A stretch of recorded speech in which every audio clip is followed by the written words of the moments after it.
Welcome back, everybody. Today I'm going to teach you how to remove an email account from Outlook. This is particularly useful when you're cleaning up old accounts or switching to a new email setup. Let's dive right in and get this sorted out. First things first, you'll need to open your Microsoft Outlook app. Once it launches, log into your account and wait for your emails to load completely.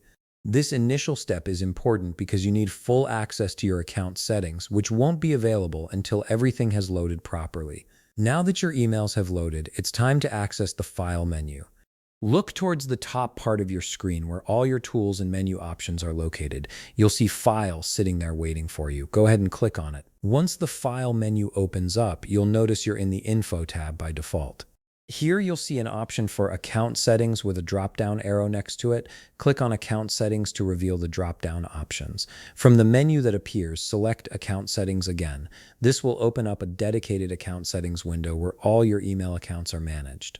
This is where the actual removal happens. In the Account Settings window, you'll see a list of all the email accounts currently connected to your Outlook. Take a moment to locate the specific email account you want to remove. Click on that email address to select it. You'll notice it becomes highlighted once selected. Now look at the top toolbar of the Account Settings window. You'll find a button labeled Remove. Click on this Remove button to initiate the deletion process.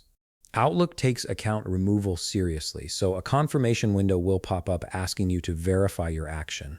This is your last chance to back out if you've selected the wrong account by mistake. If you're certain you want to proceed, click on OK in the confirmation window. This finalizes the removal and disconnects that email account from your Outlook application. And that's it. You've successfully removed an email account from Outlook, freeing up space and streamlining your email management.